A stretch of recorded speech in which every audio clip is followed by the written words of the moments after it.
Hey guys, so for this chapter we're talking about sequences and series. So there are two types of sequences. A finite sequence has a last term.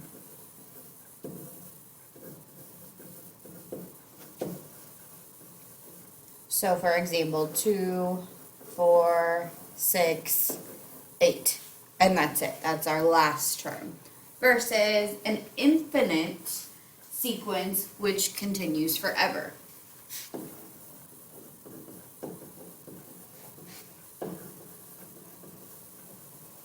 It can look like a finite sequence, 2, 4, 6, 8, but then we have more that follows it.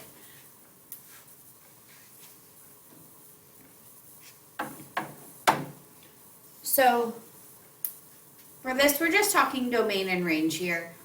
Domain is where you are in a sequence. It's the term number. So term number 1, 2, 3, 4.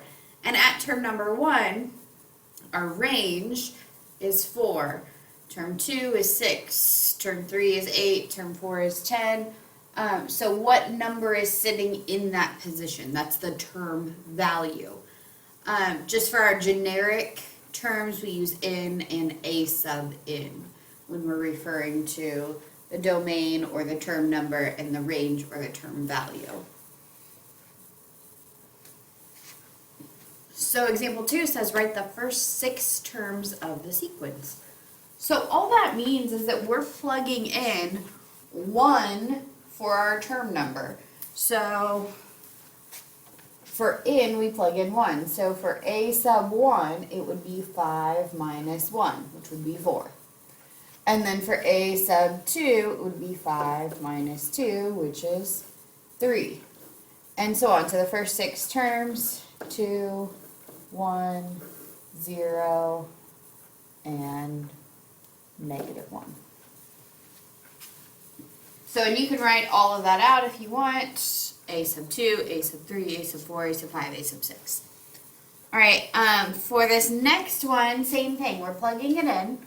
So 5 to the first is 5. 5 to the second is 25. 5 to the third is 125. 5 to the fourth is 625. 5 to the fifth, you may have to put in your calculator, 3,125. And 5 to the sixth is 15,625.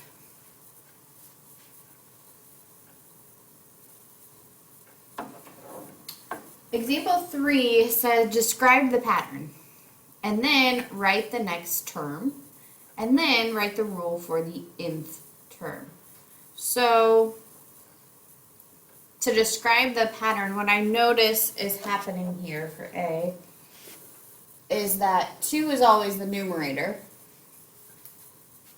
but then each term number, like if this is term 1, this is term 2, term 3, term 4, then I have 5 to the first, and then I have 5 to the second, then I have 5 to the third, and then I have 5 to the fourth in the denominator.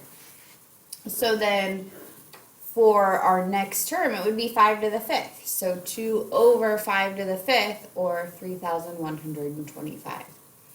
So then our rule would be a sub n is equal to 2 over 5 to the nth power.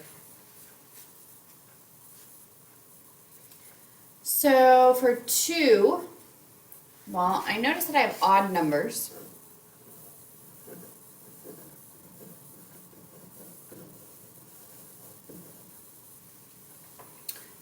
I'm noticing that I'm adding 2 each time.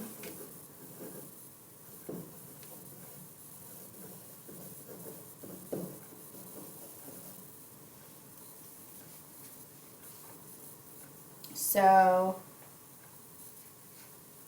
at term 1, I'm at 3. At term 2, I'm at 5. At term 3, I'm at 7. At term 4, I'm at 9. So part B, the next term would be 11. I add 2 more. So then I need to do a sub n for my rule. If I do 2 times the term number, because I'm adding 2 every time, so think of it kind of like slope there, 2 every time, so times 2 every time. So 2 times 1 is 2, 2 times 2 is 4, 2 times 3 is 6, 2 times 4 is 8. I'm noticing it's 1 more than that. So it would be 2 times the term number and then add 1 to it to get to that value. All right, a series is a sum of the terms of a sequence. So if we add together all of those, that's a series. We use summation notation or sigma notation. You may remember using sigma, but this is the capital letter, sigma. So that's what it looks like. It looks kind of like an E. So if I have this sigma, I'm going to write out a few things. I have I equals 1, I have 3i, and I have n. So this is the index of summation.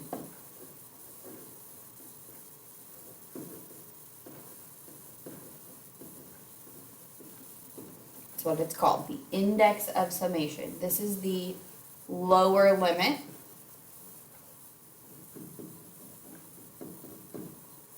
So that's saying I is starting at 1. N is your upper limit. Most times that's going to be a number. Sometimes it could be infinity. This, of course, is our sigma. And then this is our rule for the general term.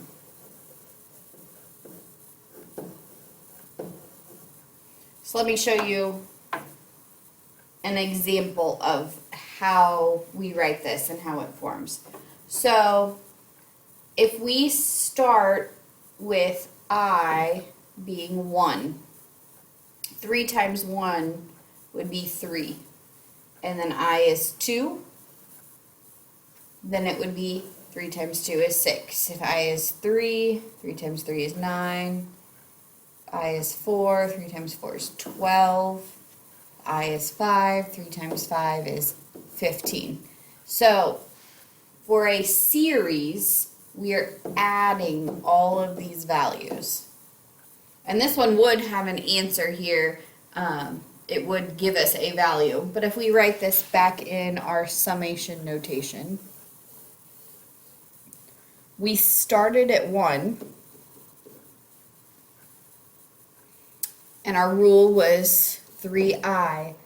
Our term that we ended on was 5. Now the difference here is if I did the same thing,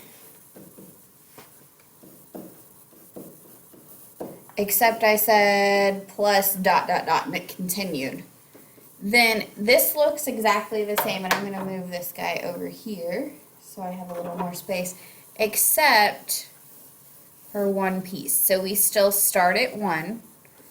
Our rule is still 3 times I, except our upper limit is infinity. We don't have an end to it. So those are 2 rules and how they would look. So here it says write with sigma notation. So we are going to write out a big sigma here. We're going to assume that we're starting at I equals 1. We need to figure out what's happening here. So at term 1, we're at 4. At term 2, we're at 8. At term 3, we're at 12. We have an ending. We have a term 100, but we don't know what, we have a term value of 100, but we don't know what our term number is there. So if I look back at my rule, 1 is 4, 2 is 8, 3 is 12, it looks like I'm doing 4 times my term number. So then if I were to write this with the same rule, it would be 4 times 25, meaning this is the 25th term. And so that is our ending. And then our rule is 4 times I.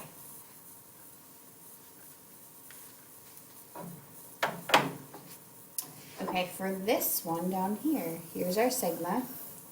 I notice since I see the dot, dot, dot, it goes to infinity.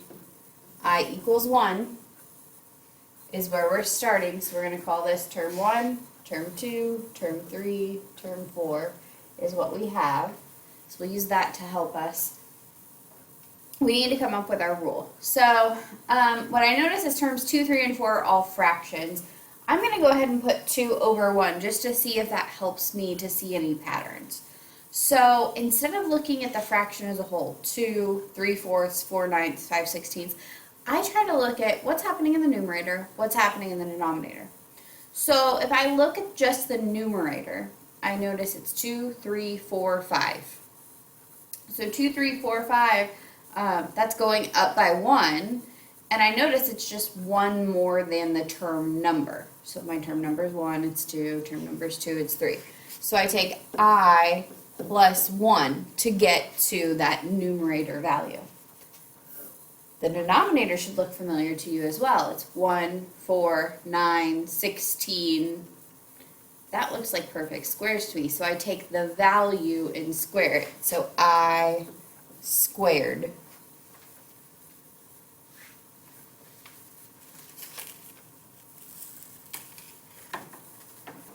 All right, find the sum here. So instead of starting at 1, we're starting at 5. So that means I'm just going to plug 5 in to this value. So 5 squared plus 1. So 25 plus 1 is 26. Plus 6 squared plus 1. Well, 36 plus 1 is 37. Plus 7 squared plus 1. That would be 50. 8 squared plus 1 is 65. 9 squared plus 1 is 82. And 10 squared plus 1 would be 101. And it tells me to stop at 10. So that doesn't mean do 10 terms. That means stop at the 10th term. So if I add all of those together, I get 361.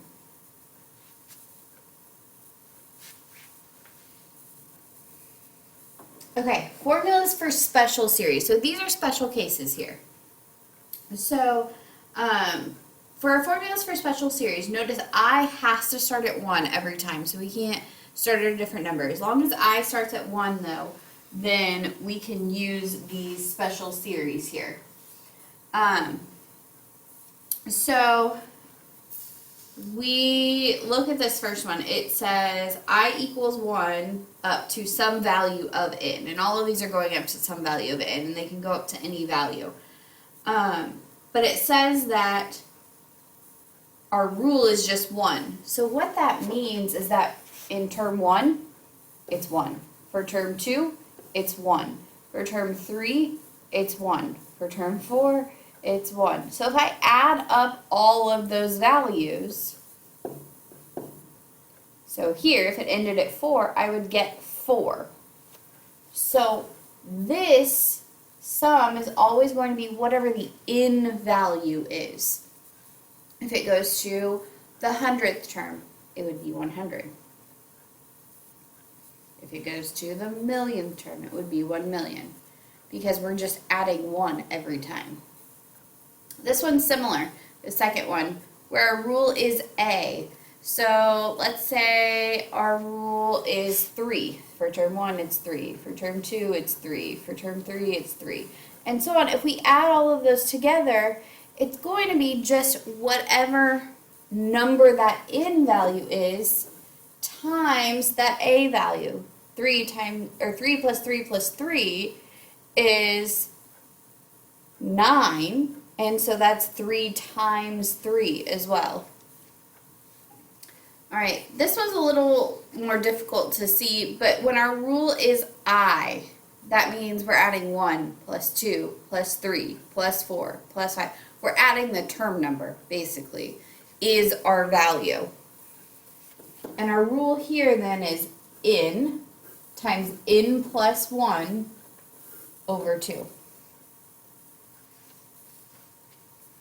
If our rule is I squared, so we're adding 1 plus 4 plus 9 plus 16 plus 25, and so on, it's n times n plus 1 times 2n plus 1 over 6.